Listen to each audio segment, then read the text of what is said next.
নমো তাচ্ছা ভগবতো অরহতো সম্মা সম্বুদ্ধস্য। জগৎপূজ্য মহাকারণিক তথাগত সম্যক সম্বুদ্ধ শ্রীচরণে কৃতজ্ঞ প্রণাম নিবেদন করে প্রজ্ঞাপারমিতে অংশগ্রহণকারী সকল উপাসক উপাসিকাগণের নিরোগ দীর্ঘায়ু সুখজীবন তথা জ্ঞান বিমণ্ডিত জীবন কামনায় শুরু করতে চলেছি আজকের বিভঙ্গ আলোচনা ক্লাস।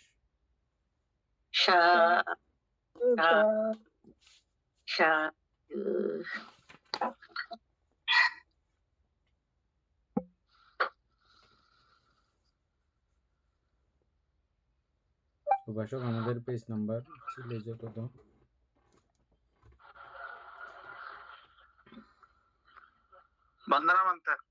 মঙ্গল হোক।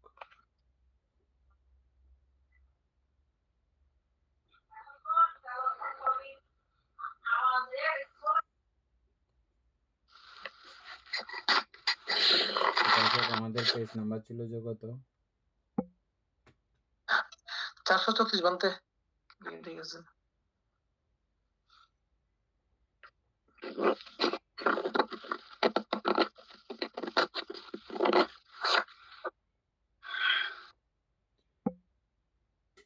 চার প্রকার ভয়।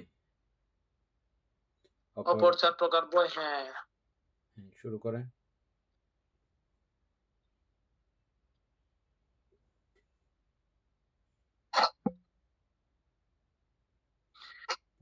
তন্মধ্যে অপর 4 প্রকার ভয় কিরূপ? রাজভয়, চোরভয়, অগ্নিভয়, জলভয়।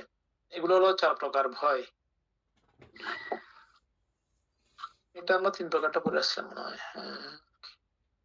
তন্মধ্যে অপর 4 প্রকার ভয় কিরূপ? উর্মি, তরঙ্গ ভয়, উর্মি ভয়, কুম্ভীর ভয়, আবর্ত ঘূর্ণিপাক ভয়, শুশুক ভয়, শিশুম্বর বা ছোট মৎস্য। এগুলো হলো 4 প্রকার ভয়। তন্মধ্যে অপর 4 প্রকার ভয় কিরূপ? আত্মানুবাদ ভয়, পরানুবাদ ভয়, পরনিন্দা, দণ্ড ভয়, দুর্গতি ভয়। এগুলো হলো 4 প্রকার ভয়।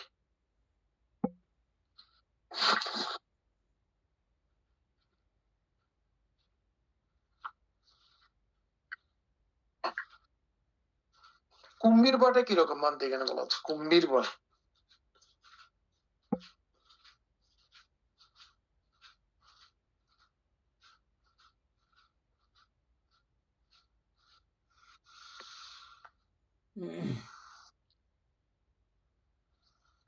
তরঙ্গ ভয়। তরঙ্গ হচ্ছে ঢেউ। আচ্ছা, পানির ঢেউকে ভয় পাই এরকম কিছু? আর কুম্ভীর ভয় হচ্ছে কুমির আর কি। কুমির ভয়। আচ্ছা, কুমির হবে আর কি, কারণ এখানে শোষক দিচ্ছে তো, আবার এটা দিয়ে দেখছি। হ্যাঁ, এরকম আবর্ত গুণিতক ভয়। আচ্ছা, 4 প্রকার মিথ্যা দৃষ্টি। শোষক মানে শিশুমার মানে হাঙ্গর জাতীয় কতগুলো মানুষ খেয়ে। হ্যাঁ, বান্ধে কতগুলো মাছ আছে। হ্যাঁ, ওই আর কি, এগুলো কি বলে? হাঙ্গরও হতে পারে। হাঙ্গর শিশুমার শিল মাছগুলো মনে হয়, শিল মাছগুলো বান্ধে। চন্দ্রমৎস্য অবশ্য কোনো এক জাতীয় মাছকেও আবার নির্ধারিত করে না এটা। রাক্ষস মাছ যেগুলো আছে আর কি, যেগুলো মানুষ খায়।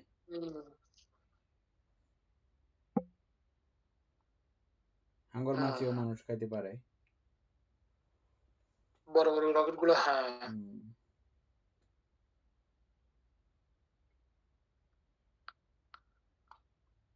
4 প্রকার মিথ্যা দৃষ্টি। তন্মধ্যে 4 প্রকার মিথ্যা দৃষ্টি কিরূপ? সুখ দুঃখ স্বয়ংকৃত।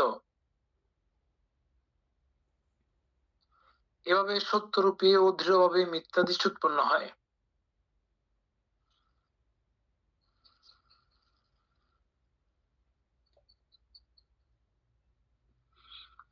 সুখ দুঃখ স্বয়ংকৃত।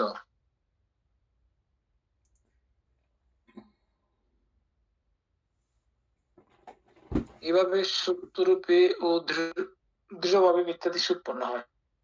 সুখ দুঃখ পরকৃত। এভাবে সত্যরূপে ও দৃঢ়ভাবে মিথ্যা দৃষ্টি উৎপন্ন হয়। সুখ দুঃখ স্বয়ংকৃত পরকৃত। এভাবে সত্যরূপে ও দৃঢ়ভাবে মিথ্যা দৃষ্টি উৎপন্ন হয়। সুখ দুঃখ অস্বয়ংকৃত অপরকৃত অদিত্য সম্পূর্ণ সমুৎপন্ন। সুখ দুঃখ অস্বয়ংকৃত অপরকৃত অদিত্য সমুৎপন্ন। এভাবে সত্যরূপে ও দৃঢ়ভাবে মিথ্যা দৃষ্টি উৎপন্ন হয়। এগুলো হলো 4 প্রকার মিথ্যা দৃষ্টি।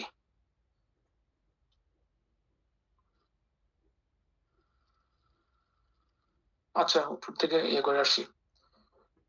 সুখ দুঃখ স্বয়ংকৃত।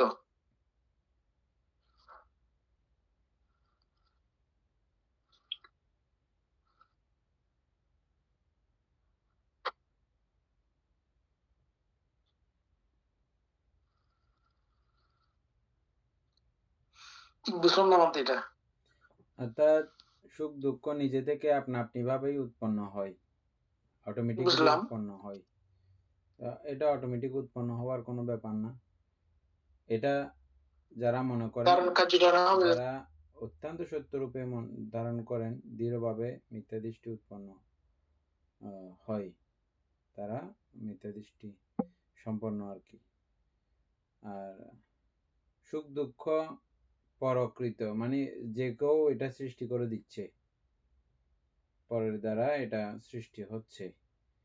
এভাবেও একদম সত্যরূপে দৃঢ়ভাবে গ্রহণ করেন, এটা মিথ্যা দৃষ্টি। আচ্ছা, তারপর হচ্ছে যে কেন মিথ্যা দৃষ্টি, এটা বুঝতেছেন? বাদে ওইটা তো, এটা পরের উপরে ইয়ে করাটাই তো মিথ্যা দৃষ্টির মতো। এটা এটা তো ওই দিন যে কথাগুলো বললাম কার্যকারণ। এটা সেম কথা আর কি। সুখ দুঃখ হ্যাঁ। স্বয়ংকৃত। সুখ দুঃখ এগুলো হুম। আপনা আপনি, হাত পা নাই, এগুলো আপনা আপনি উৎপন্ন হওয়ার জন্য। এগুলো হ্যাঁ, কার্যকারণে সুখ দুঃখ সৃষ্টি হয়। সেটাই তো বললাম। হ্যাঁ। এই কার্যকারণের মধ্যে কর্মফল সহ যাবতীয় সমস্ত কিছুর রিলেশন আছে। হুম। নানাভাবে সৃষ্টি হইলেও, নানা প্রকারের সৃষ্টি হইলেও এই সুখ দুঃখ নিবারণের জন্য একমাত্র ওয়ে, একমাত্র রাস্তা অবিদ্যার নিরোধ। সমিতির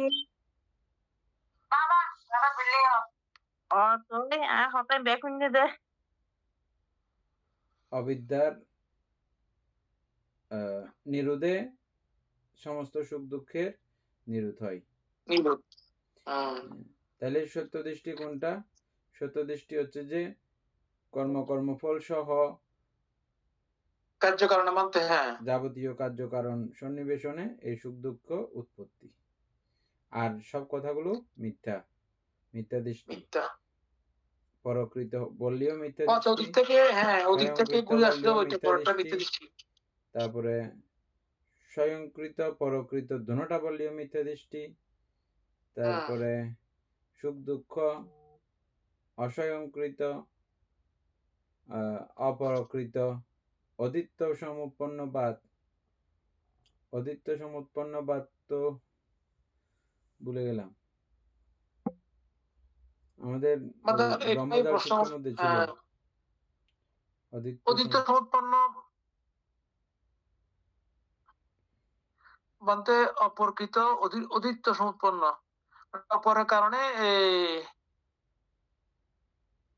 অদিত্য সমুৎপন্নবাদ অপরকৃত। অপরকৃত বলতে অদিত্য সমুৎপন্নবাদ বলতে যে কোনো স্রষ্টা বা ঈশ্বর কেউ এই সুখগুলো অধীন কিছু মনে হয় সমুৎপন্ন হবে।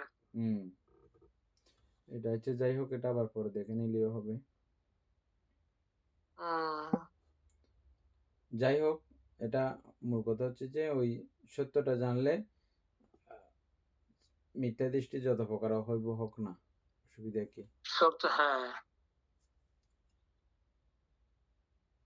এভাবে সত্যরূপে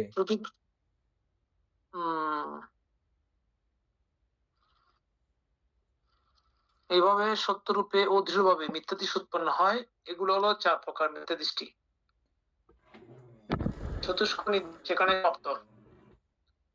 তারপর আসছে কি পঞ্চক নির্দেশ, পঞ্চ অধোভাগীয় সংযোজন।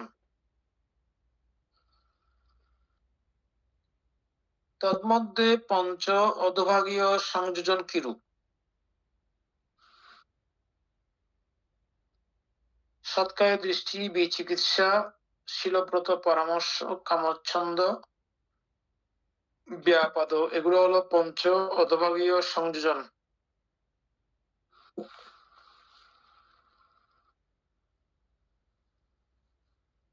পঞ্চ ঊর্ধ্বভাগীয় সংযোজন রূপরাগ ও রূপরাগ, মান ও দত্ত, অবিদ্যা, এগুলো হলো পঞ্চ ঊর্ধ্বভাগীয় সংযোজন।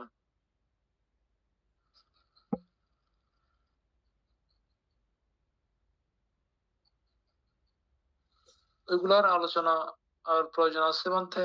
না।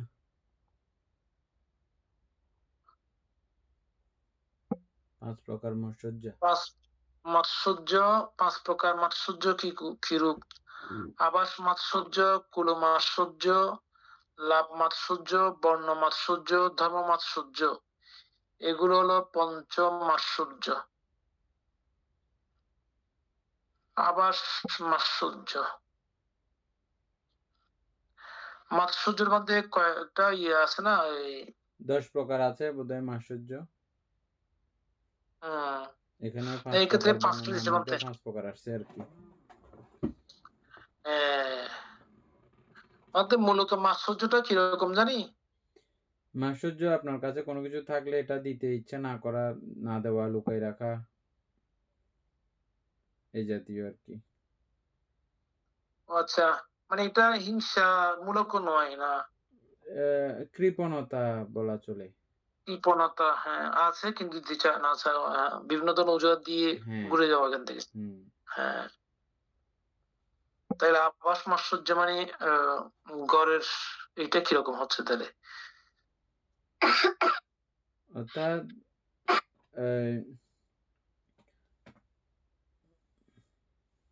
এগুলো তো আসলে বড় ডেঞ্জারাস কথা।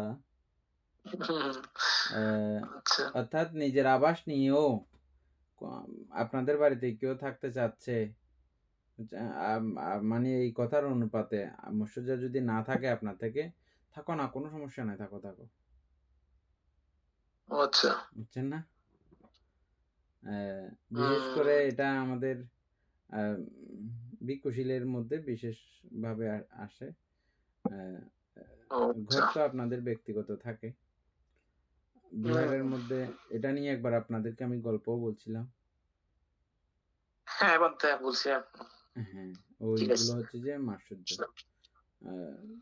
যখন আর্য মার্গে উপনীত হয় তখন ভিক্ষু এবং গৃহী সকলের চিত্ত একই রকম থাকে।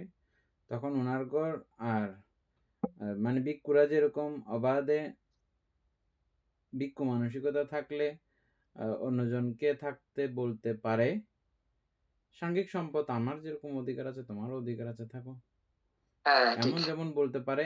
একটা পর্যায়ে গিয়ে যখন গৃহস্থ মানুষও যখন এই বিদ্যা উপনীত করেন, এই জ্ঞানে অধিষ্ঠিত হন, প্রতিষ্ঠিত হন, তখন তারাও পারেন, থাকো থাকো, কোনো অসুবিধা নেই। আচ্ছা আচ্ছা। এমনি আমাদের নরমালি মনে হয় আর ঘর কাই তো মানুষ গৃহস্থ মানুষ কেন গদ দিয়ে ফেলিতে না, এটা ওই পর্যায়ে গেলে সবাই সমান। এটা কি ভিক্ষু আবার কি গৃহী, জ্ঞানের ব্যবধান তারতম্যতার মধ্যে নির্ভর করবে আর কি। এমনি হঠাৎ করে শুনলে মনে হবে যে কি বিদঘুটে একটা ব্যাপার মনে হয়, আসলে বিদঘুটে না, আসলে স্বাভাবিক। একটু ক্লিয়ার হলো আর কি, ধন্যবাদ আপনাকে। কুল মাৎসর্য, কুল হচ্ছে এটা হচ্ছে যে উচ্চ কুল নিচু কুল এরকম কিছু তো না? অর্থাৎ নিজেকে কুলীন বানিয়ে রাখা আর কি, নিজেকে মানে একটা আমাদের কুলের, আমাদের বংশের, আমাদের জাতিমর্যাদা ওই জাতীয় করে একটা নিজস্ব একটা বানিয়ে রাখে না মানুষে? নামের পিছনে একটা কিছু জুড়ে দিয়েও ওরকম কুলীন ভাব রাখতে চেষ্টা করে। যেমন আমরা হ্যাঁ বন্ধু। আমাদের বর্তমানে বিভিন্ন দেশে বিভিন্ন নামের পেছনে যেগুলো আছে, যেমন আমাদের বড়ুয়া টাইটেল একটা আছে। দুর্লভ হ্যাঁ? তারপরে অন্যান্য যে টাইটেল গুলো আছে আবার আচ্ছা, বড়ুয়াদের চৌধুরী মধ্যেও বংশ এরকম কিছু আছে বলতে এগুলো। হ্যাঁ। আবার বিভিন্ন আ চৌধুরী আরো অ অনেক কিছু এরকম আ ব্যবহার করতে আমরা পছন্দ করি। হ্যাঁ? তালুকদার, হ্যাঁ বন্ধু, হ্যাঁ এরকম আছে। তালুকদার আরো কি আছে এরকম কিছু ব্যবহার করতে আমরা পছন্দ করি। এগুলো হুম, এগুলোকে কেন্দ্র করে মানে এটা শুধু আমার বংশের মধ্যে এটা লাগাবে যে, অন্য কেউ এই টাইটেল লাগাইতে পারবে না। ও আচ্ছা। এরকম একটা মানে ওইটা নিয়েও মানে করা। যখন আচ্ছা, তবে আর্য লাভ, মার্গে বর্ণ, ধর্ম। উপনীত হয়, তখন এই জাতীয় কোনো তাহলে কিছু মিলা আর থাকে। থাকে না। এগুলো আ কিছুতেই কিছু নাই আপনার ওগুলো কি কথা? ও, তাহলে বন্ধু এটা ডেঞ্জারাস বিষয়। আর মানে শ্রোতাপত্তি মার্গ রাখতে থাকবে। হ্যাঁ, হ্যাঁ, এগুলো ডেঞ্জারাস তো। আচ্ছা। উম, লাভ মাৎসর্য, থাকবে বর্ণ মাৎসর্য। সেটা এক বিষয়, থাকবে সেটা এক বিষয়। বৌদ্ধ ধর্মটা এখানেই। মানে আচরণ কি আপনার? আচরণ কিভাবে করবেন? শ্রোতাপত্তি মার্গ লাভ হবে তো সেদিন অটোমেটিক ভাবে আপনার কাছ থেকে এগুলো আর আসবে না। কিন্তু এগুলো হারিয়ে যাবে, আসার হ্যাঁ ঠিক আগেও আছে। এই আচরণগুলো নিজে উম মানে থেকে মনের বিরুদ্ধে গিয়ে এইগুলো আচরণ করতে হবে।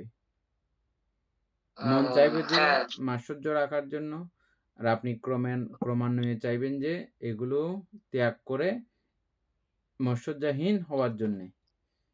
হুম, এটা চেষ্টাতে থাকতে হবে প্রতিনিয়ত। আর ওইটা শ্রোতাপত্তি মার্গফল লাভ করার পরে আ যখন হবে তখন সেটা দেখা যাবে। হুম, তো বুদ্ধ বলছেন, "এতে কি তোমার কোনো ক্ষতি হবে নাকি? ক্ষতি তো হবেই না। মনের অনাবিল সুখ স্বস্তিতে বুঝতে সারাক্ষণ হ্যাঁ। মানে অবগাহন বা ভাসতে থাকবে সুখের মধ্যে, শান্তির মধ্যে, স্বস্তির মধ্যে।" মানে এটা অনেকে ভয় পায়। ওমা আমি করে বেগিন ছাড়া দিলে তো আর কেন দেহিয়া। হয়, হ্যাঁ? ঠিক। কিন্তু বুদ্ধ তখন তাদেরকে আ সাহস দিয়ে বলেন, "এটা এই ছাড়া যখন শিখে যাবে, তখন এটা শান্তির, সুখের যেন কোনো সীমানা নাই। হুম, এটা সকলের জন্য সমান। ধর্ম ভিক্ষুদের জন্য যেমন সমান, শ্রামণদের জন্যও এবং গৃহস্থদের জন্যেও একই সমানভাবে ফল দেয়। ঠিক আগুনের মতো। আগুন যেমন সবাইকে সমানভাবে পোড়াবে, জ্ঞান, হুম, সূর্য সবাইকে সমানভাবে আলো দেয়। এটি জ্ঞানও সবাইকে সমানভাবেই কারো প্রতি কার্পণ্যতা করে না। এটা ভিক্ষু, এটাকে একটু বেশ দিই, এটা গৃহী, এটাকে একটু কম দিই, এরকম কোনো ব্যাপার নাই। হুম। আচ্ছা, ধর্মমর্ষির কথা বলছেন, ঠিক আছে বন্ধু। ধর্মমাশ্চর্য তো হচ্ছে যে এটা একবার আমরা আলোচনা করছিলাম। আ হ্যাঁ বন্ধু। আমরা ওই তথাগতের মুষ্টিবদ্ধতা নিয়ে কথা বলছিলাম মনে আছে? হ্যাঁ, আমরা তথাগতের ইয়েতে ওই মুষ্টিবদ্ধতা নাই এবং তথাগত শ্রাবকগণেরও যারা আ সত্যি আর্য বিনীত ধর্মে বিনীত হয়েছেন, তাদেরও মুষ্টিবদ্ধতা থাকে না। থাকা না উচিত বন্ধু। নয়। যতদূর হুম, জানে অতদূর একেবারে খোলাখুলি বলা উচিত। আর না বললে কি লস হবে? না বললে লস হবে যে অ্যা এটা বলতে গিয়ে আমাদের যে প্র্যাকটিস হয় ওটা হবে না। আর ওটা আপনি আ প্রকাশ করতে না গিয়ে আপনার শিষ্যমন্ডলী জানবে না। হ্যাঁ? তারপরে হুম, শিষ্যমন্ডলী না জানতে গিয়ে এভাবে ক্রমান্বয়ে করতে এটার একসময় মানই বদলে যাবে। মূল বিষয়টা উঠেই যাবে। এজন্য মুষ্টিবদ্ধতা অনেক এটা খারাপ। কিন্তু এই মাশ্চর্য থাকলে তখন মুষ্টিবদ্ধতা রাখতে চায়। কিলে চাই, হ্যাঁ। কি কারণে? ওই যে উস্তাদর মাইর ফাইতে হুম, শেষ রাইতে ওই না বেশ কি জানি। এরকম কথা আছে। মানে ও হুম, এটা বলবে না কাউকে, এটা ও নিজস্বভাবে রেখে দেবে। দিয়ে তারপরে ও ইয়া করবে। এরকম একটা গল্প বলছিলাম আপনাদেরকে আগে। অর্থাৎ শিষ্যরা বলছে যে শিষ্যদেরকে যথাযথ জ্ঞান দিতে পারে নাই। তখন শিষ্যরা এক পর্যায়ে বলতেছে যে আমরাও তো এখন আপনার সমান সমতুল্য, আমরা আপনার থেকে কম কিসে? হুম, যখন গুরুর যথাযথ আদর্শ সে জানে না, বুঝে না, গুরু থেকে বেশি শিক্ষা করলে, বেশি জানলে তখন গুরুর সম্পর্কে এরকম কথা বলতে পারে, বুঝছেন? আর যারা সত্যি সত্যি শিক্ষায় শিক্ষিত হয়, আদর্শান্বিত হয়, তখন তারা আহ, দেশের সর্বশ্রেষ্ঠ শিক্ষা নিয়ন্ত্রক হওয়ার পরেও ওই প্রাইমারি স্কুলের টিচারের পায়ে কোয়াল ছোঁয়াইতে যায়। হুম, কেন? উনি যদি আমাকে না শিখাইতেন, আমার এই হ্যাঁ, একটা দেশের শিক্ষা জগতের প্রধান ব্যক্তিত্ব হওয়া, এটা আমার পক্ষে কখনো সম্ভব ছিল না। সমতুল, অথচ ওই রকম প্রাইমারি টিচার না, শুধু ইউনিভার্সিটির টিচার যত আছে সবাইকে তিনি পড়ান। হুম, প্রাইমারি টিচার তো কোনো কিছুই না। কিন্তু ওর মূল জ্ঞান যখন চলে আসবে, তখন গিয়ে হুম, ওই উনাকেই সম্মান করতে যাবে। কারণ সেই দিনের সেই অশিক্ষা দেওয়া বা ওই সময়ে যা তিনি দিয়েছেন, ওটার ঋণ কখনো হ্যাঁ, শোধ করা যাবে না, যায় না।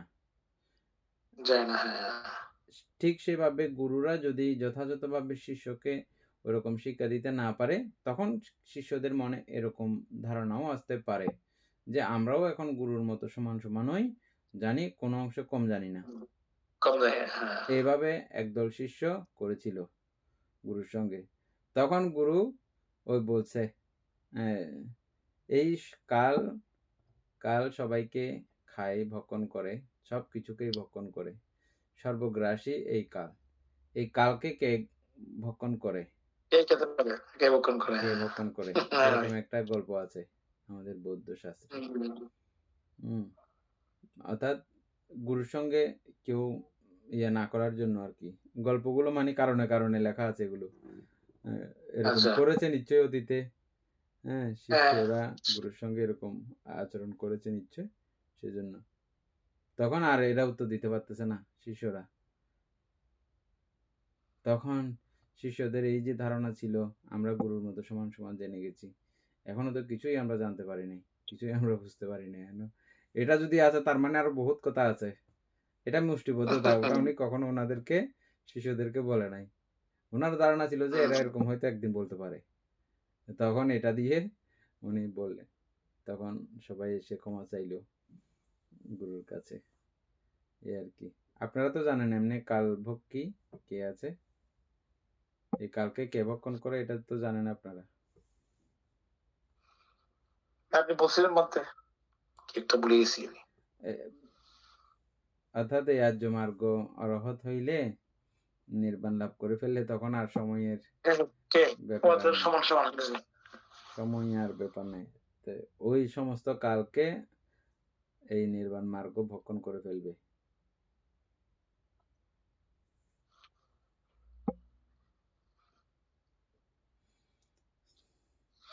ও আচ্ছা, নাহলে হ্যাঁ, এই কাল আমাদেরকে সারাক্ষণ খেতে থাকে, সবকিছু খেতে থাকে, আর এই কালকে শেষ করে দেওয়া যায় নির্বাণ উপলব্ধির ওদিকে চলে, মাধ্যমে, নির্বাণ হুম, অধিগতের মাধ্যমে। আচ্ছা, তারপরে তারপর যে পঞ্চসঙ্গ সংলগ্নতা বা বন্ধনী,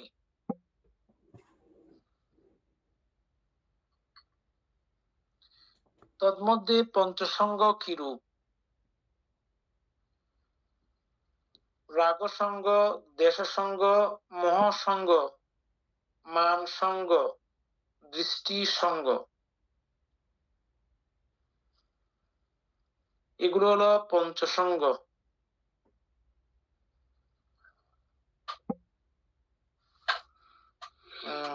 বন্ধন,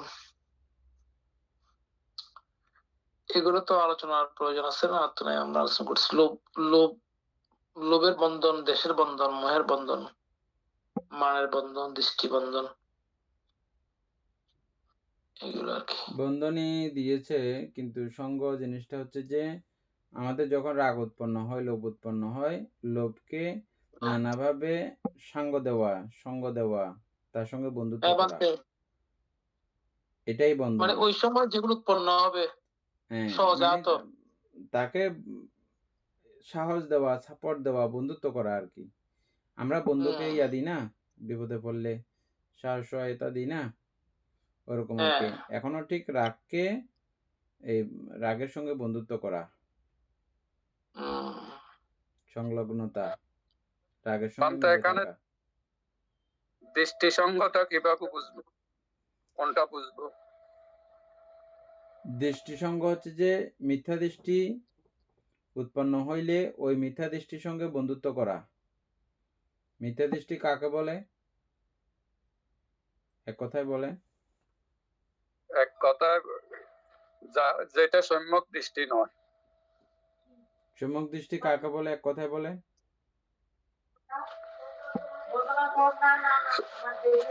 সারিয়ার্য সত্য দর্শন। সাধু সাধু। চারির্য সত্য জ্ঞান, সম্পর্কে না। চারির্য সত্য জ্ঞান থাকা হচ্ছে যে সম্যক দৃষ্টি। এছাড়া বাকি সবগুলো মিথ্যা দৃষ্টি। এই মিথ্যা দৃষ্টিকে মানে সুখ আছে বলে মনে করে থাকা, এটা মিথ্যা দৃষ্টি। ওটাকে সমর্থন করলে, এটাকে সাঙ্গ দিলে, এটার সঙ্গে বন্ধুত্ব করলে, এটা হচ্ছে যে দৃষ্টি সাঙ্গ। এভাবে চারটেই। তারপরে মান সঙ্গ। মান তো আমরা স্থূল গুলো বুঝতে হবে প্রথমে, তারপরে সূক্ষ্মগুলো, একেবারে শেষ পর্যায়ে নাম রূপ। এটা প্রত্যয় সহযোগে সম্মিলিত অবস্থা মাত্র। এখানে নামে অথবা রূপে কেউ আমিত্ব প্রকাশ করতে পারে না। মানটা একেবারে ঠিক সূক্ষ্ম থেকে সূক্ষ্মাতি করলে তখন অনাত্মা পর্যন্ত পৌঁছে যেতে হয়, মানের সর্বশেষ অবস্থা। উপাসক বুঝছেন? হ্যাঁ, মোটামুটি আমি যেটা মানে সহজে বুঝছি, সেটা নাম রূপের যখন দুইটাকে ভাঙা হয়, সেখানে তো লোভ, দেশ, মোহ, মান সবগুলো তো ভেঙে চুরমার হয়ে যায়, তখন কিছু থাকে না আর। নাম রূপের অস্তিত্ব স্বীকার করা, মানকে সাঙ্গ দেওয়া। হ্যাঁ। আর নাম রূপের অনস্তিত্ব, ভঙ্গুরতা বা এরা কার্যকারণে সৃষ্ট হয়েছে, আবার কার্যকারণে ভঙ্গ হয়ে যাবে, এভাবে বুঝতে পারা মানকে সঙ্গ দেওয়া নয়। না হলে মানকে সঙ্গ দেওয়া।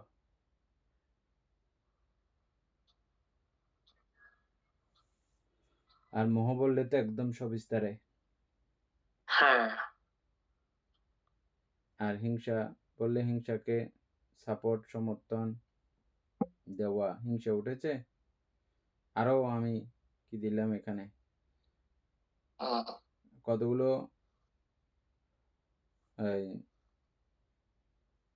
মানুষ আছে সবসময় জিততে চায়, কথা বলে জিততে চায়, করতে করতে এরকম ক্রোধ, হিংসা এগুলো উৎপত্তি হয়ে যায়। একটু আমাকে দিয়েছে, একটু আমাকে বকা দিয়েছে, একটু আমাকে গালাগালি করছে, করুক না, কিন্তু আমি এটা বলতে গেলে আমার এটার সঙ্গে সঙ্গে দেখবেন, এটা কখনো ইয়া করে দেখতে পারেন, অ্যাপ্লাই করে দেখতে পারেন।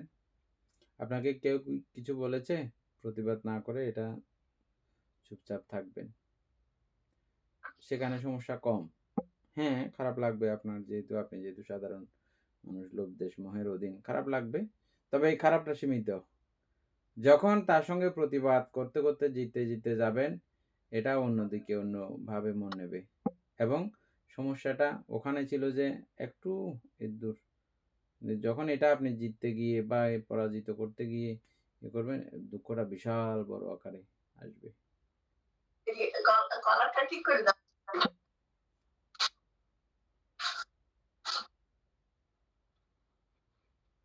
তারপরে পঞ্চশৈল্য।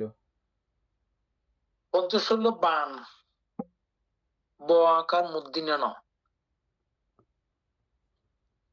রাগশল্য, দেবশল্য, মোহশল্য, মানশল্য, দৃষ্টিশল্য। এটা বলতে মানে তীর বলা হচ্ছে এখানে, বানটা শৈল্য মানে হচ্ছে যে তো শৈল্য মানে হচ্ছে যে তো ছেল, সেল তীর, হ্যাঁ। আর বান আর কি ওই যে হ্যাঁ বান। এটাকে বোধহয় বানও বলা হয়। আর করতে বান তো আমি আগে শুনি নাই। বান ধনুকের বান, ধনুক, বান ধনুক আছে না, ধনুককে বান বলা হয় মনে হয় না।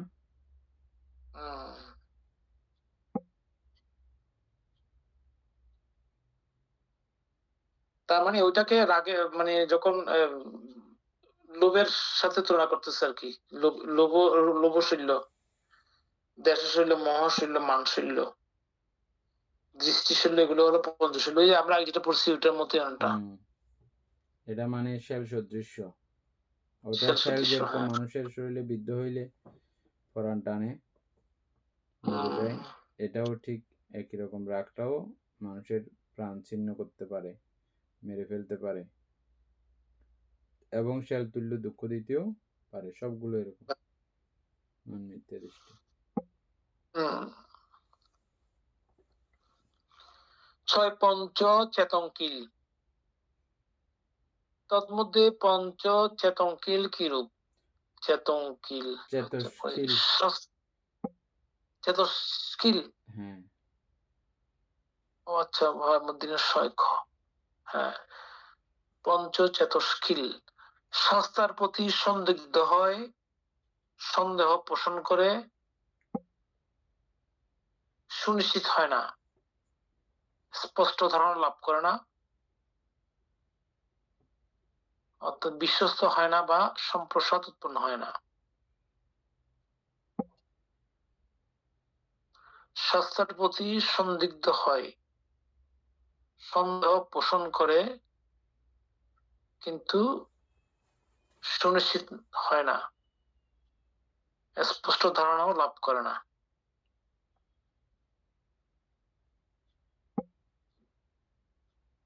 ধর্মের প্রতি সন্দিগ্ধ হয়, সন্দেহ পোষণ করে, সুনিশ্চিত হয় না, স্পষ্ট ধারণা লাভ করে না। সঙ্গের প্রতি সন্দিগ্ধ হয়, সন্দেহ পোষণ করে, সুনিশ্চিত হয় না, স্পষ্ট ধারণা লাভ করে না। শিক্ষার প্রতি সন্দিগ্ধ হয়, সন্দেহ পোষণ করে, সুনিশ্চিত হয় না, স্পষ্ট ধারণা লাভ করে না।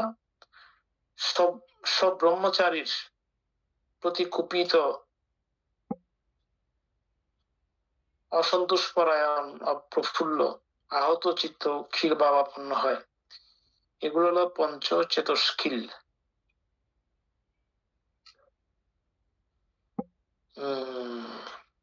চেতস্কিল মানে এইখানে চেতস্কিল মানে হচ্ছে যে মানে চিত্তকে ওই নিবরণের মতো, বুঝছেন? নিবরণ যেমন নিবরণ মতো। ঢাকনা, এখন এখানেও আপনার চেতনাকে বন্দি করে রাখে। চেতনাকে বন্দি করে রাখে, যে বন্দি অবস্থায় এই চেতনার মধ্যে শাস্তা সম্পর্কে উনি বুঝতে পারে না, জানতে পারে না, সন্দেহ পোষণ করে, এবং সন্দেহ পোষণ করে, এই নিবরণের মতো আর কি। হ্যাঁ, আমাদের নিষেধ হতে পারে না, ঠিক আছে, হ্যাঁ। মানে এটা খিলি আছে না আমাদের দরজার খিলি বলি যে আমরা, খিল দিয়ে দেওয়া। চেতস্কিল মানে খিলির মধ্যে, চিত্তের মধ্যে মানে লক করা আছে।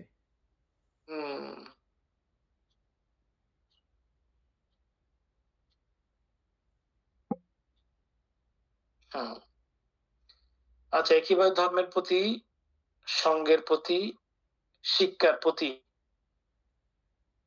তারপর হচ্ছে সব ব্রহ্মচারীর প্রতি।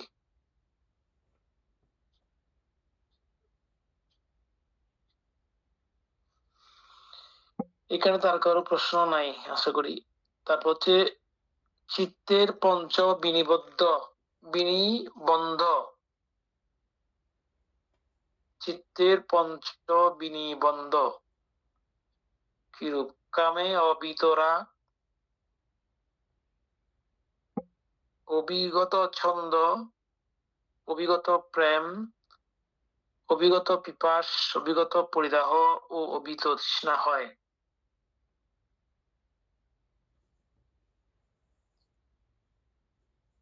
কামে অবিত রাগ, আচ্ছা হ্যাঁ। পঞ্চকামগুমে মানে কামের আগে আর কি, রত থাকা, কামের তার আগি, আগে আর কি? ছন্দের আগি, তারপরে প্রেমের আগি। অভিগত পিপাস মানে কি বলতো? অভিগত পিপাস, পিপাসা আর কি। অভিগত মানে মানে এখনো মানে আছে, পিপাসা এখনো পিপাসিত। আছে, হ্যাঁ পিপাসিত, পরিদাহ আছে, হ্যাঁ আচ্ছা। অভিগত মানে আছে থাকা, বিগত হয়নি। এটা তো বলতে ওই আমাদের পাট্টানের প্রত্যয়ের ইয়েটা, অবিগত প্রত্যয় বিগত প্রত্যয়, এটার মতো হয়েছে, ওইটাই মনে হয়। তারপর হচ্ছে অবিত তৃষ্ণা হয়। একইভাবে কায়ে রূপে আকণ্ঠ ভোজন করে শয়ন সুখ, স্পর্শ সুখ ও তন্দ্রালস্য সুখে নিরত হয়ে অবস্থান করে।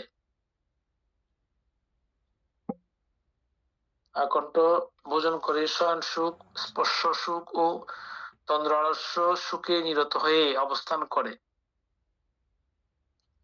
কোন এক দেব নিকায়কে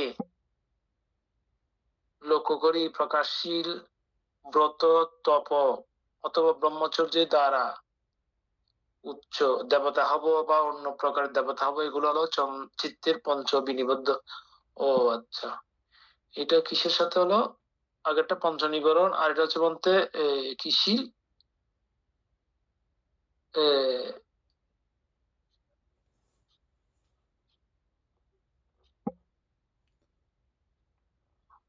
পঞ্চবিনিবদ্ধ, হ্যাঁ পঞ্চবিনিবন্ধ। হ্যাঁ বলতে পঞ্চ বিনিবন্ধ, এটা কিসের মধ্যে তুলনা হয়েছে তো?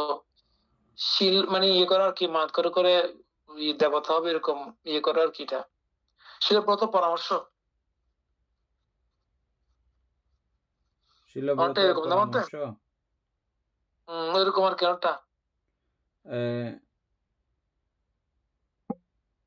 কারণ এখানে বলা হচ্ছে আমাদের লাস্টে কোন এক দেবনিকায়কে লক্ষ্য করে প্রকাশশীল ব্রত তপ অথবা ব্রহ্মচর্যের দ্বারা দেবতা হব বা অন্য প্রকার দেবতা হব, এগুলো হলো চিত্তের পঞ্চ বিনিবন্ধ, সরি,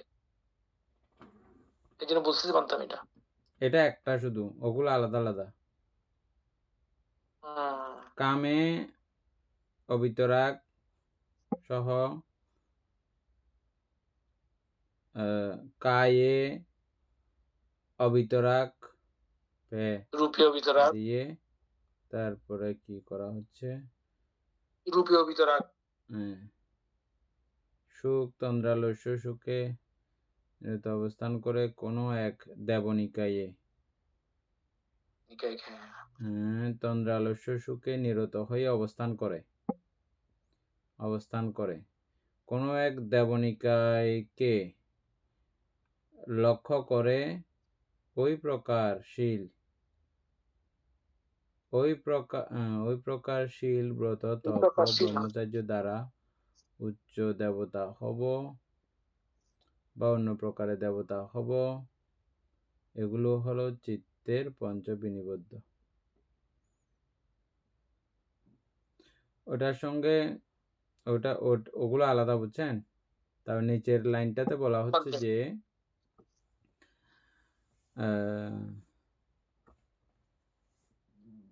আকণ্ঠ ভোজন করে মানে শয়ন গলা সুখ, পর্যন্ত, স্পর্শ সুখ ও তন্দ্রালস্য সুখে নিরত হয়ে অবস্থান করে। এদূর পর্যন্ত এক কথা, উপরের গুলো কথা এক কথা, এগুলো কথা আর এক কথা, বুঝছেন? ও আচ্ছা, ওই যে উপরের কথার সঙ্গে ম্যাচিং আছে এই লাইনটার। এবারে এটা আরেক পর্যায়ের। তিনি কোনো একটা দেবলোককে কেন্দ্র করে, দেবলোককে লক্ষ্য করে ওই দেবলোক পাওয়ার জন্যে তিনি নানা প্রকারে শীল ব্রত তপ ব্রহ্মচর্য, এগুলো আবার এই যে শিলগুলো কোনো ভালো শিল, খারাপ না। শিল ছাড়া তো দেবলোকে যাওয়া যাবে না। হ্যাঁ, হ্যাঁ হ্যাঁ বাদ ঠিক। যাওয়া যাবে না। এবং ব্রহ্মচর্য দ্বারা উচ্চ দেবতা হব, এই ব্রহ্মচর্য দ্বারা তিনি হ্যাঁ, নির্বাণ পাবো। নির্বাণের জন্য এই ব্রহ্মচর্য না, উনি না এই ব্রহ্মচর্য এটা পালন দেবতা। করতেছেন যে ওই দেবতা হব। এগুলো চিত্তের হুম, বিনিবন্ধ, তাইলে ওখানে চিত্ত বন্ধ হয়ে থাকে বা চিত্তের মধ্যে ডাকনা পড়ে থাকে। অত দূর পর্যন্ত আর যাওয়া যায় না, যাইতে পারেন না, বুঝেন না। এরপর আর দেখে না যাওয়া যায় না। হ্যাঁ, হুম, এটুকুর মধ্যে ওই ব্রহ্মজাল সূত্রের মধ্যেও তো এটা আছে। হ্যাঁ। তারপরে নিবরণ, পঞ্চ নিবরণ, কামচ্ছন্দ, ব্যাপাদ, স্তনমিদ্য, উদ্ধত কুকৃত, বিচিকিৎসা, এগুলো হলো পঞ্চ নিবরণ।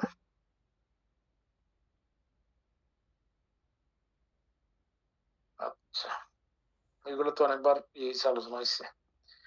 হচ্ছে পঞ্চ আনন্তরিক কর্ম, গুরু কর্ম, মাতৃহত্যা, পিতৃহত্যা, রথ হত্যা, প্রদুষ্ট চিত্তে তথাগতের দেহতে রক্তপাত,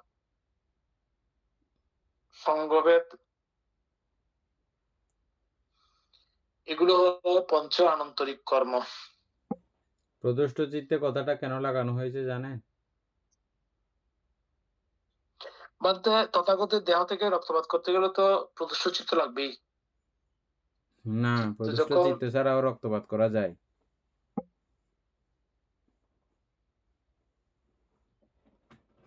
তাই তখন কিছু হবে না। মানে চিত্ত দূষিত হ্যাঁ, করে যখন রক্তপাত করবেন তখন সমস্যা আছে। চিত্ত দূষিত না করে রক্তপাত করলে কোনো সমস্যা নাই।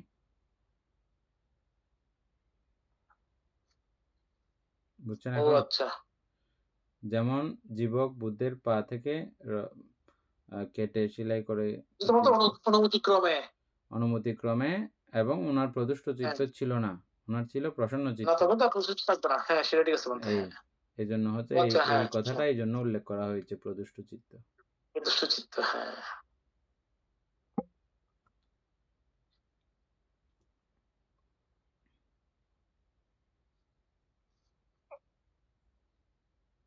তারপর হচ্ছে পঞ্চ মিথ্যা দৃষ্টি।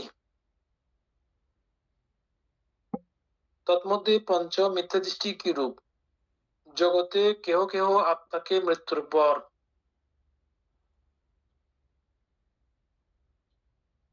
নির্বিকার সংজ্ঞাশীল বলে প্রজ্ঞপ্তি করেন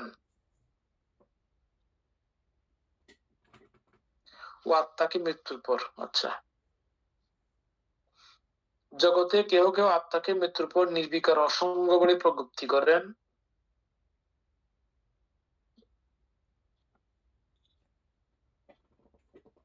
জগতে কেহ কেহ আত্মাকে মৃত্যুর পর নির্বিকার নৈব সঙ্গী না সঙ্গী বলে প্রজ্ঞপ্তি করেন।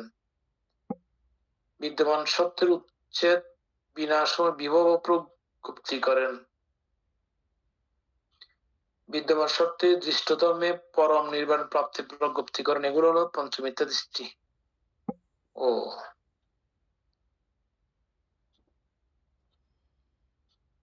এগুলো তো বুঝছেন আশা করি। তারপরে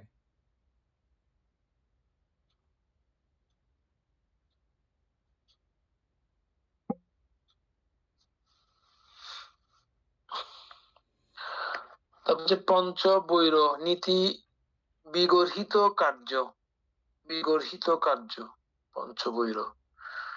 তন্মধ্যে পঞ্চবৈর কিরূপ? প্রাণী হত্যা, অদত্ত গ্রহণ, মিথ্যা কামাচার, মিথ্যা বাসন, সুরামারিয়া মদ্য ইত্যাদি, প্রমাণজনক বস্তু সেবন। পঞ্চবেশন, জাতি বেশন, ভোগ বেশন, রোগ বেশন, শির বেশন, দৃষ্টি বেশন, এগুলো হলো পঞ্চবেশন।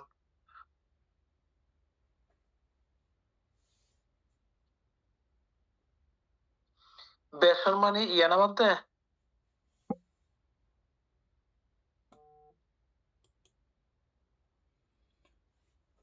বিলাস টাইপের কিছু না? ব্যসন মানে হচ্ছে যে আপনার অনেকে আছে সারাক্ষণ জ্ঞাতি নিয়ে, জ্ঞাতির মন রক্ষা, জ্ঞাতির নিয়ে নানা ধরনের সারাক্ষণ ব্যস্ত থাকা। জ্ঞাতিকে নিমন্ত্রণ করো, আসো, খাও, মানে নিজের কার্য আর সম্পাদন করতে আর পারবে না। এই সারাক্ষণ এটা কি জ্ঞাতি অনেকটা কাণ্ড কীর্তন করতে তোষামোদ করতে টাইপের বলতে? হ্যাঁ, তোষামতো বলতে পারেন। জ্ঞাতি নিয়ে বিজি থাকে অনেক ফ্যামিলি, আছে না এরকম? আচ্ছা, আচ্ছা, হ্যাঁ। এবং বা মানে আমি খাইতে গেলে আবার আমাকেও খাওয়াইতে হয়। এগুলো করতে, করতে একটা ও বিশাল আচ্ছা, একটা ওটাও অতিথি। একটা বিশাল ঝামেলা হয়ে যায়। হ্যাঁ। তো এখানে আমাদের ওটা করতে গিয়ে অনেক পরিবার আবার ভেস্তেও যায়।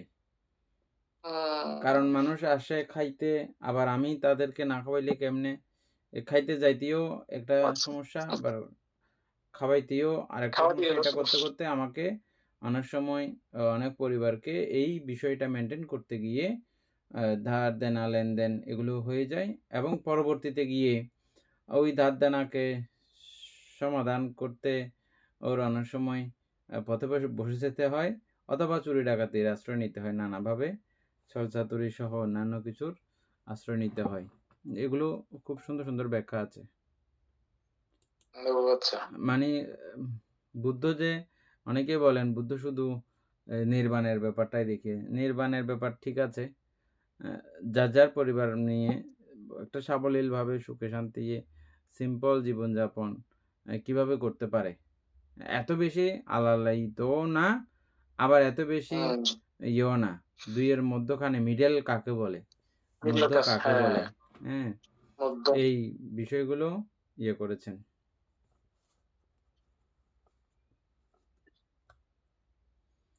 হুম, এখানকার কিছু, কিছু বিষয় হ্যাঁ, ভালো। আবার এটার জন্য আ কিছু বিষয় আমাদের ভালোও লাগে না। যেমন তারা খেতে যায় সবাই মিলে ফ্রান্সের মানুষরা। বিল সবাই পে করে। হুম। তো এটার মধ্যে কিছু দিক ভালো হইলেও আবার আ আমাদের দৃষ্টিকোণ থেকে এটা কিরকম একটা ব্যতিক্রম। আমরা কিন্তু অভ্যস্ত নয় বানতে সে কারণে। হ্যাঁ, না তারা এটা অভ্যস্ত। তারা খুব খুশি হ্যাপি। হ্যাঁ, না আমরা তারা অভ্যস্ত জাস্ট নয় বানতে সে কারণে আমরা আনুষ্ঠানিকতা দেরি করে এনজয় করতে লাগে। যায় তারা। একসঙ্গে হুম, মিলিত হুম, হয়েছে। এটাই তাদের বড় প্রাপ্তি, বড় কিছু। হুম। হ্যাঁ? ছেলের বিল ছেলে দিল, মেয়ের বিল মেয়ে দিল, মার বিল মা দিল, বাবার বিল বাবা দিল। এই কাণ্ডগুলো দেখে মনেই হয় না যে তাদের আসলে ফ্যামিলি বা যৌথতা। হ্যাঁ? তা এটার মধ্য দিয়ে তাদের যৌথতা হারাচ্ছে। তারা অনেক কিছুই হারিয়ে যাচ্ছে। হ্যাঁ, হারিয়ে যাচ্ছে বানতে সে হ্যাঁ, কারণে। হারিয়ে যাচ্ছে। এগুলো তারা নানা কারণে এগুলোকে ভালো বলতেছে। তবে আমি মনে করি আমাদেরটা আরো মহান, সুমহান। আমাদের অনেক, ভ্রাতৃত্ব, অনেক, অনেক মানছে অনেক। প্রীতিত অনেক। এটা আছে। তবে এটা হুম। করতে গিয়ে ওই জ্ঞাতি-বেশন বানিয়ে ফেললে এটা আরেক ধরনের হয়ে যাবে। অতি করে ফেললে আরকি সেটাকে। তাইলে বলতে হ্যাঁ, এখানে সেটা বলতে চাচ্ছিলাম বলতে। এখানে এখানে জ্ঞাতি তারা জ্ঞাতি জ্ঞাতি-বেশন বোঝানো আছেও ঠিক আছে, বাদ কিন্তু আমরা দিতে অতি গিয়ে করি এটা। বাদ দিতে, দিতে তাদের এই পর্যায়ে চলে আসছে তারা। বুঝছেন? হুম, কিন্তু এটা বাদ অতদূরও দেওয়া যাবে না, যেটা আমার পুরো একটা সমাজবদ্ধতাকেই নষ্ট করে ফেলে, আমার জ্ঞাতিবদ্ধতাকেই নষ্ট করে ফেলে, মাতৃত্ব-পিতৃত্ব নষ্ট করে ফেলে, স্বামী-স্ত্রীর বন্ধন ছিন্ন করে ফেলে। হ্যাঁ? এটাও কি না? ঠিক না? না। বান্দা এটা ঠিক আছে একরকম। ওই যে অতি করলে তখন এই সমস্যাটা হবে হ্যাঁ, আরকি। জ্ঞাত বোঝান ঠিক আছে। কারণ এটা না হলে তো বান্দা ইয়ে থাকবে না। অস্তিত্ব থাকবে না। সমাজ থাকবে না, হ্যাঁ, হুম। থাকবে না। হ্যাঁ, সেটাই। নরমালি লাগবে, কিন্তু অতি সময় লাগবে। করলে হ্যাঁ, অতিরিক্ত করলে সেটা সমস্যা, হ্যাঁ। হ্যাঁ। আমরা তো এটা অতি জিতাজিতি হবে করে আরকি। করি। জিতাজিতি করে করি হুম, আমরা। এই হ্যাঁ, জিতাজিতি করতে দেখাদেখি গেলে করি, এখন হ্যাঁ। কেরেঙ্কাল হয়ে যাবে। হ্যাঁ, ওই দিক থেকে করলে ঠিক আছে এদিকে আমি বান্দা এটা। জিতাজিতি এটা করতেছি অথচ আমার আ হুম, আরো বহু অবস্থা একদম নাই। অতি গুরুত্বপূর্ণ, অতি প্রয়োজনীয় এরকম অনেক কাজ আমি না করে ফেলে রাখছি। হ্যাঁ, বান্দা ঠিক। এটা হলে তখন দায়িত্বহীনতার পরিচয়। তখন অতি হয়ে যাচ্ছে। হ্যাঁ, ঠিক। তারপরে ভোগ ব্যসন, যেগুলো প্রিয় জিনিস, ভালো জিনিস এগুলো প্রত্যেকদিন খাওয়া, সবসময় খাওয়া, এ ফেডা টিং করে খাওয়া, এইগুলো হুম, আরকি। শুধু খাওয়ার নয়, মানে কামগুণ বিষয়ে এখানে বুক, হ্যাঁ, ভোগ। পর্যায়ক্রমে বুক করতে, হ্যাঁ। হুম।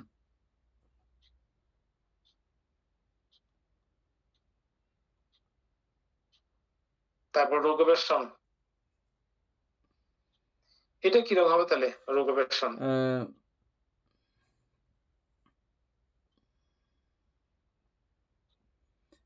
রোগের যন্ত্রণায় অতিষ্ঠ হয়ে, ব্যসন মানে হচ্ছে যে যন্ত্রণা জাতীয়,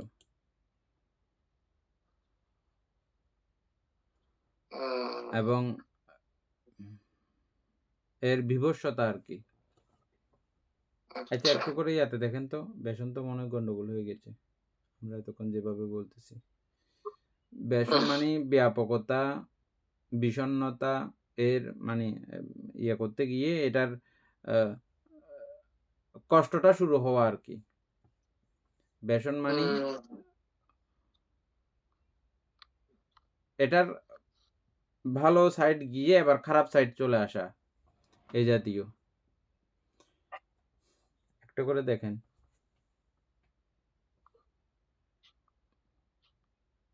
রোগ ও ব্যসন বললে বা যাবতীয় সবকিছু বোঝা যাবে। কেউ একজনে দেখতে পারলে ভালো ছিল। উপাসিকা রনি বড়ুয়া, আপনি একটা মোবাইল দিয়ে রোগ ও ব্যসন কাকে বলে এগুলো দেখেন। উপাসিকা রনি বড়ুয়া, কোথায় আপনি? আমার এইগুলো কোথায় ঢুকতে হবে? গুগলে? ওই মনে একটাকে দেন। এখানে শব্দ দুটি আলাদা, রোগ এবং ব্যসন আক্ষরিক ও ভিন্ন অর্থ। রোগ হচ্ছে শারীরিক বা মানসিক অসুস্থতা, ব্যসন হচ্ছে কোনো ক্ষতিকর অভ্যাস, যেটা বলছেন মানে ঠিক আছে, আসক্তি বা কুঅভ্যাস, যেমন মাদকাসক্তি, জুয়া খেলা বা অতিরিক্ত কোনো কিছুতে মগ্ন থাকা যা ক্ষতির কারণ হয়। মানতে শুনতেছেন? হ্যাঁ, তারপর হচ্ছে দৃষ্টি ব্যসন। নীতি বাক্য, এটা পড়তে হবে না, পড়তে হবে না তো? না, পড়তে হবে না, আরগুলো তো সব একই। তারপরেরটা যান। উপাসিকা রনি বড়ুয়া হয়েছে, আর লাগবে না। আপনি এগুলো শিখে রাখবেন কালকে। এগুলো মাঝে মধ্যে আমাদেরকে সাহায্য করলে পড়তে ইয়ে হয়, আপনারও পড়ার প্রতি ইয়ে থাকবে, আলাদা একটা দায়িত্ব থাকবে আর কি। দৃষ্টি ব্যসন হচ্ছে, বানতে এগুলো কোথায় লিখতে হবে যে? দ্বীপ আসছে। এগুলো লিখতে হবে যে আপনার গুগলের মধ্যে লিখতে পারেন, চ্যাটজিপিটির মধ্যে লিখতে পারেন। দৃষ্টি ব্যসন মানে চোখের দেখার ক্ষমতার কোনো ত্রুটি বা সমস্যা, বুঝছে? না, এটা এখানে সেটা না, এটা সেটা না, এটা হচ্ছে যে আমাদের মিথ্যা দৃষ্টি, মিথ্যা দৃষ্টির ক্ষতির সাইড পেতে শুরু করা। মিথ্যা দৃষ্টিতে যে ক্ষতিগুলো হয় সেই ক্ষতিগুলো অলরেডি আপনি পাওয়া শুরু করেছেন, এটার যন্ত্রণা আপনার কাছে সমুপস্থিত। হ্যাঁ, এটা হচ্ছে কুদৃষ্টি বা মোহগ্রস্ততা। হ্যাঁ, আচ্ছা, যাই হোক, ওখানে দেখে হবে না, এমনি আমরা দৃষ্টি বলতে ওটা মাথায় রাখতে হবে সবসময়। দৃষ্টি মানে এবার তো মিথ্যা এটা তো দৃষ্টি। অবশ্যই, হ্যাঁ, মানে দৃষ্টি শুধু খালি ইসলামের মধ্যে অবশ্যই মিথ্যা দৃষ্টি। এরাও খারাপ লেখে নাই, কু মানে ঠিকই আছে, হ্যাঁ, যে যতদূর বুঝি আর কি।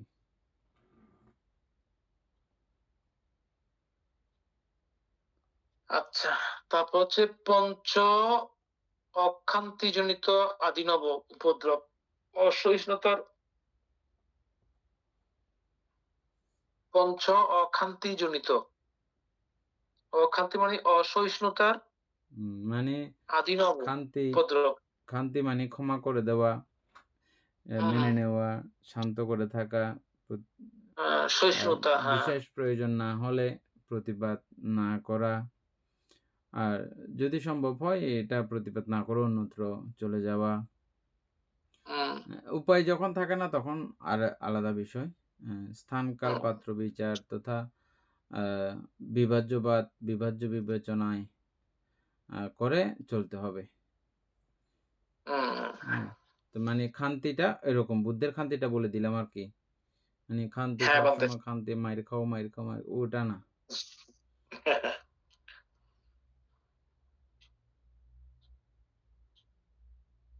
এটা হচ্ছে যে অখান্তিজনিত আদিনব কিরূপ। হ্যাঁ, এখানে অর্থ আদিনব দিছে উপদ্রব।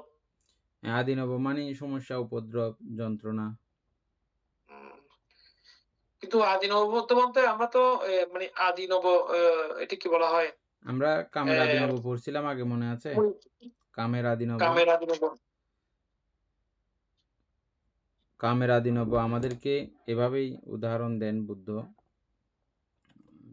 জাস্ট আমাদের জন্য, আমরা সংসার বিরাগী থাকার জন্যে। যখন আমি থাকি শুধুমাত্র আমার রোগ ব্যাধি, আমার মাথা ব্যথা, আমার চক্ষুশূল, এগুলো আমার ব্যক্তিগত। যখন যৌথ হয়, ফ্যামিলি হয়, তখন বউয়েরগুলো সহ নিজের কাছে লাগে। বউয়ের পেট ব্যথা হলে জামাইয়েরও পেট ব্যথা হয়ে যায়। রিলেটেড হয়ে যায় যে, মানে এর সমস্যা আপনাকেও জড়িয়ে যাবে। এরপরে যখন আবার বাচ্চা কাচ্চা হয়, বাচ্চা কাচ্চার ঠ্যাং করাইলে বাবার তো ঠ্যাং করায়। বাচ্চা কাচ্চার মাথা সমস্যা হইলে বাবারও মাথা সমস্যা হয়ে যায়, বুঝছেন না? তখন 4 সমস্যা 5 সমস্যা যত বাড়বে এভাবে সন্তান, তত সমস্যাগুলোও ক্রমান্বয়ে উপদ্রব। এটা হচ্ছে যে ওই যে কাম, আপনি সামান্য ওই কামনার রসনার বাসনা করতে গিয়ে, আর এটা ক্রমান্বয়ে এই কামগুলো আপনাকে এভাবে শাস্তি দিতে থাকে, কিন্তু আমরা মোহের কারণে মানে এটাতে আবার ভিন্ন ধরনের স্বপ্ন দেখি আমরা, এটা হবে অমুক হবে, এগুলো দেখতে দেখতে মানে মোহ আমাদেরকে এমন ভাবে সাজিয়ে দেয়, দুঃখকে সুখের মোড়ক দিয়ে, দুঃখকে সুখের মোড়ক দিয়ে, সুখের কভার লাগিয়ে আমাদের কাছে প্রতিনিয়ত চালিয়ে যাচ্ছে। এগুলো আমাদেরকে, ভিক্ষুদেরকে বুদ্ধের খুব মানে অমূল্য উপদেশ। এগুলো সবসময় যাতে ইয়ে করে থাকতে পারে, ভিক্ষুগণ সংসার বিরাগী হয়ে থাকতে পারে, এগুলো একটু মানে প্রত্যক্ষ করলে খুব পরিষ্কার করে দেখা যায়। আবার বলেছেন, এগুলো কি সংসারের মানুষ এভাবে দেখলে কি ক্ষতি? এভাবে দেখলে ক্ষতি তো নয়, উল্টো উনি সংসারের নানা রকমের সমস্যাগুলো অন্য মানুষকে যেভাবে স্পর্শ করে, ওনাকে স্পর্শ করতে পারবে না। উনি তখন ওই সুখে তিনি অতি কাতর, এবং কোন রকমের চিত্তখেদ এবং চিত্তের দুর্মূলতা, এই বিষয়গুলো উৎপন্ন হয় না।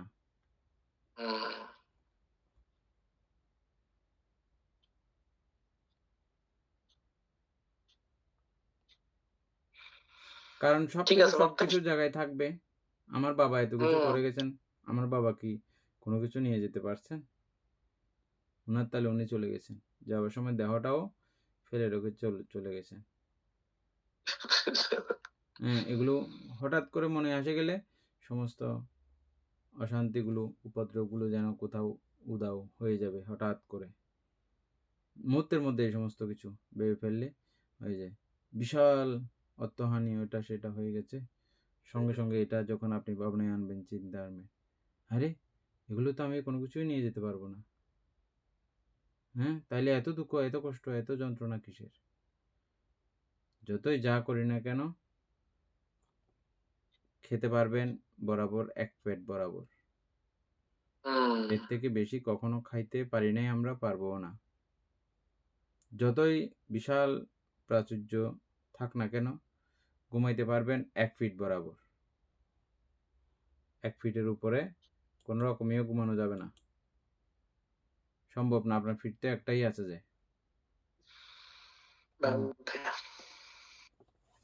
সদ্ধর্ম প্রাণ প্রিয় উপাসক উপাসিকা বৃন্দ,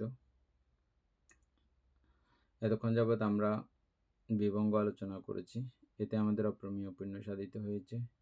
এই পুণ্য রাশি অনন্ত চক্রবাসী সত্যগণকে দান করছি, গুরুভান্তিদেবকে দান করছি, মাতা পিতাগণকে দান করছি, এবং এই পুণ্যের কাছে আমরা প্রত্যেকেই প্রার্থনা করব নির্বাণ লাভ অবধি অসৎ ব্যক্তি, মূর্খ ব্যক্তি, পাপমিত্রের সংসর্গ লাভ না করে সদা সর্বদা জ্ঞানদর্শী কল্যাণ মিত্রের সান্নিধ্য সংসর্গ লাভ করতে সক্ষম হই, এইরূপ সাধু কামনা পোষণ করে আজকের মতো ক্লাস এখানেই সমাপ্ত করছি।